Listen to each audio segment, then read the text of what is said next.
Mike Moore Media. It's the first Wednesday in the month. It's the new year, and that means I'm talking to Debbie Moose in Raleigh, food writer, cookbook author, and it's always great to connect with Debbie and just find out what's going on in her world. Hey, Debbie, Happy New Year. Happy New Year to you. Hope it's off to a good start. It certainly is. All is good. We're going to find out about an event today that I'm not familiar with, so I'm ready to take notes if I need to. So let's jump right in, Debbie. Tell us. Well, I was thinking about things in January that relate to food, and I don't know if anybody's ever heard of a celebration called Burns Night. Not familiar with it, no. Burns Night, no. It refers to the poet Robert Burns, and he wrote Auld Lang Syne, which we've all been singing for New Year's. Yes. Although I really hate that as a New Year's anthem. I'm going to start lobbying for Elton John's I'm Still Standing to be the new New Year's anthem. I saw you posted that on your Facebook page. Yes, I get it.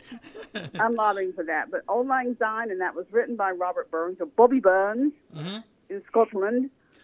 He's the national poet, hero, icon of Scotland. He was a 18th century poet, and just hugely beloved in Scotland. And I started learning about this when I got interested in Scottish and Irish music. And his there's a celebration honor around his birthday, January 25th, and it's a Burns Night. And it involves the eating of a haggis. A haggis, okay. Do you know what a haggis is? I've heard that word, but I'm busy looking up all kinds of things right now as we talk. Yeah, but tell us. It is. Well, first of all, this celebration started in like around 1800, but a haggis is a sheep's stomach that's filled with different sorts of meats that's best not to ask questions about. Oh boy! And then it's boiled. And I've never had a genuine haggis cooked that way, but I know people that have, and they say it's every bit as bad as you think it's going to be. Okay. But that was, in the 18th century, 19th century, poor people, you ate what you had, and it goes back to that. I have participated in the making of a haggis, but it was not that kind of haggis. It was a more upscale haggis where they used sausage, some ground beef, things like that, and it was cooked inside of a boiling bag, cooking bag, like you cook a turkey in. I like that upscale version, I think. Yeah.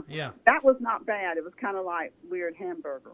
But it's not just about the haggis. The haggis is honored. Burns wrote an entire poem called An Ode to a Haggis, which I'm not going to read on the air because it's in Gaelic and it sounds like you're chewing on parts of a haggis when you try to read it. But you can look that up online, Ode to a Haggis. And he's so beloved in Scotland, this tradition sort of came about. Now, there's a things you're supposed to do during a Burns Night. Well, there's the haggis. And the haggis, when everybody's sitting down and ready to eat, and everyone's got their tartans on and everything, the haggis is put on a silver platter and paraded in by a piper, bagpipe. Okay. Piper precedes the haggis, and it's paraded in. And then the cook pours a jigger of scotch onto the haggis. Well, sometimes you do this, sometimes you don't. But the one I was at, a jigger of scotch is poured onto the haggis, and then it's served.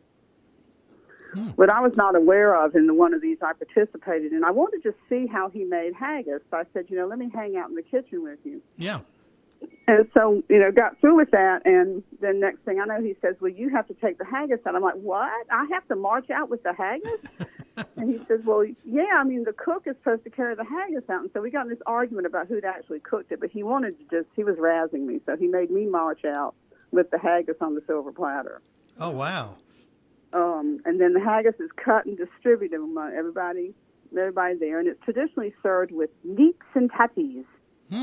Okay. Neeps are cooked turnips, and tatties are potatoes. Wow. Neeps and tatties. Okay. And those are quite good. And there's even an old traditional tune, Scottish tune called Neeps and Tatties, because those were both important foods in Scotland. Mm-hmm. You know, back in the early days of Scotland, you were poor. You at least had those things, root vegetables to eat. And then there's reading of Burns poetry. Typically, a host will stand up and welcome. Then he may read a speech called the Address to the Lassies. And that's usually humorous, making fun of the ladies present a little bit. But he needs to be careful because then a lassie gets to stand up and make an address to the laddies. Here we go. So she can give it right. She can give it right back. Mm-hmm. And then there's reading of poetry and things like that, and a lot of music. And it's a fun night. It's a very fun night, and it's centered all around Scottish culture, and that's something that actually is important in North Carolina because a lot of North Carolina was originally settled by Scots and Scotch-Irish. Mm-hmm, sure. And there were a lot of Burns nights around the state. I know there's one going on in Asheville. One time I noticed you used to be able to buy haggis at Whole Foods. Oh, my goodness, really? Wow. But I don't know if it's Whole Foods haggis. And in North Carolina State here in Raleigh used to have a Burns night. I don't think they're doing that this year, but NC State also has a pipe band, a bagpipe band. Mm-hmm. So they would have a Burns night. And it's just a real celebration of this culture and these traditional foods. Like I said, haggis is not something I wake up in the morning wanting to have. No, not a craving. Yeah. Even the upscale haggis. It's an event, and it harkens back to that cultural time. I mean, it's a little bit like eating the black-eyed peas and the collards and everything on New Year's, which, a lot of us just did because we sure want some good luck this year. Mm-hmm. Yeah. Wow. Well, I've been I'm checking out a lot of stuff since we started talking here.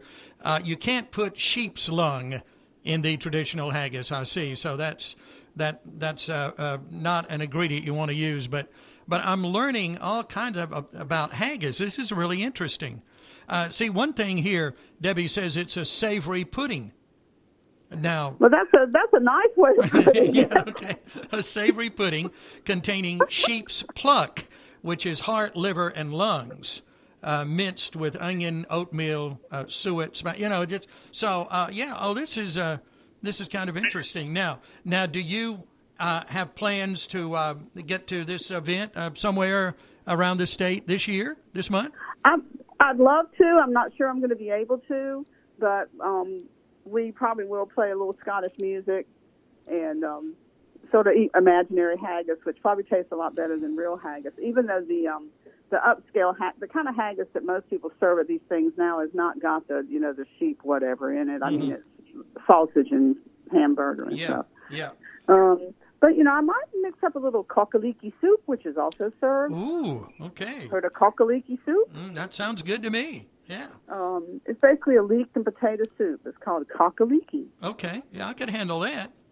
And that's also, and I'm not sure what the moose tartan would look like. I can't imagine. Moose tartan. I don't think moose has had a tartan, but my mother was a shawl, and so there is a shawl tartan. Oh, okay, really? Okay, all right. Well, you maybe need to invent a moose tartan. That's in your next cookbook. Little antlers, and little chocolate bars, maybe. Yeah. Antlers and chocolate bars. Well, I'm looking. But, these sort of things are a lot of fun to look at and think.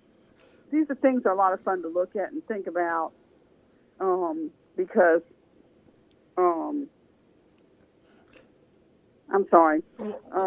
Well, I'm thinking. These things are a lot of fun to look at and think about because they honor foods that were important to a culture at a particular time. Sure. And we've all got little Irish. I know I have on my mother's side of the family, and the Cahills, and a little Scottish blended in there. So yeah, you don't want to ever lose that connection there, going back in your roots. Really, I don't think. Yeah, and it's important now. Don't mix up Scottish and Irish because no. they won't appreciate that. I understand that. Yeah. Nor Ireland. Yeah, that's another time, another program. Sorry if I offended anyone by mixing the two.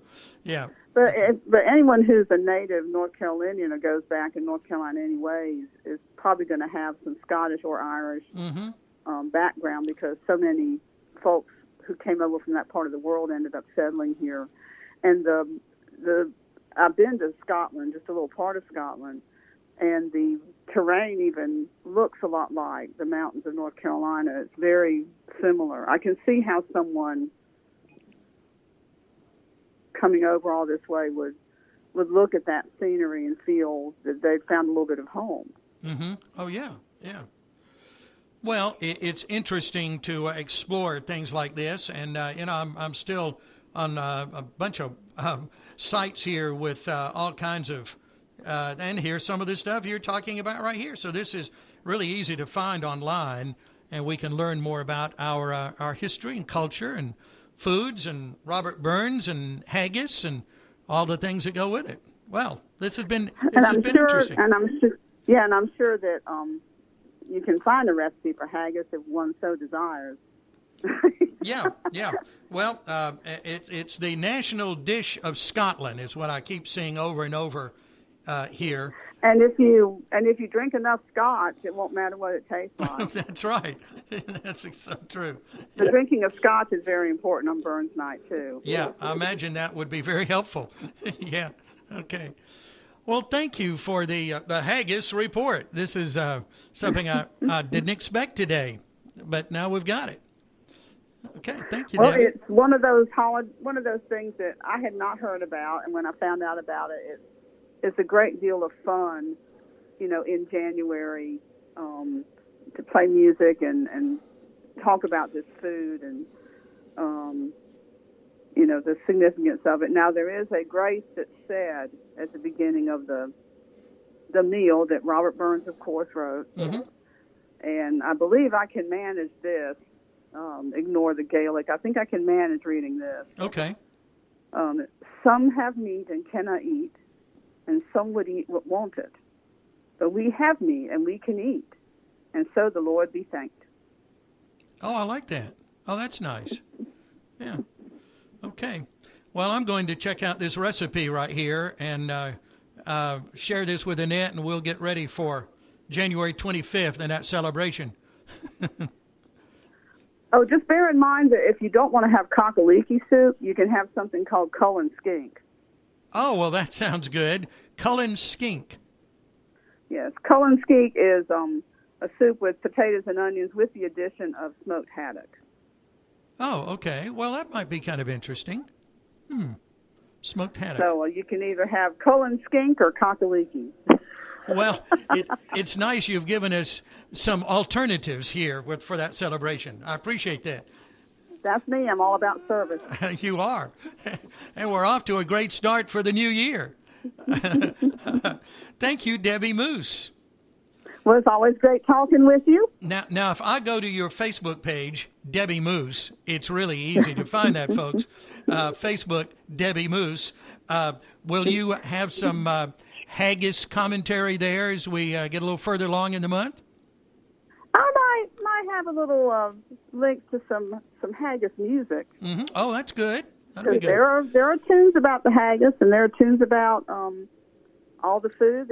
Like I said, there's a tune called Neeps and Tatties that I have played on the fiddle, but I don't play it very well, so I wouldn't subject people to it. But there are others who have played it better than I have. Well, your fiddle tune would have really added to this program today. It would have added something. Debbie, it's great to connect with you again here at the start of the year, as always. I appreciate that. I appreciate you and your cookbooks and all of the good things you share with us. And we can get more information right there on Facebook at Debbie Moose. Thank you, Debbie. Yes, Facebook there. I'm also on Twitter, and it's always great to talk to you, and I hope everybody is looking forward to a great year this year. I'm going to do my best to make it a good one. Yeah, me too. And we'll talk again, as usual, the first Wednesday in the month. Talk to you in February. Sounds good. Okay, thanks. Bye-bye. Bye-bye. Always have fun talking with our friend Debbie Moose. She is in Raleigh, and we learned something today about haggis. And thank you for listening. Have a great January and a wonderful new year.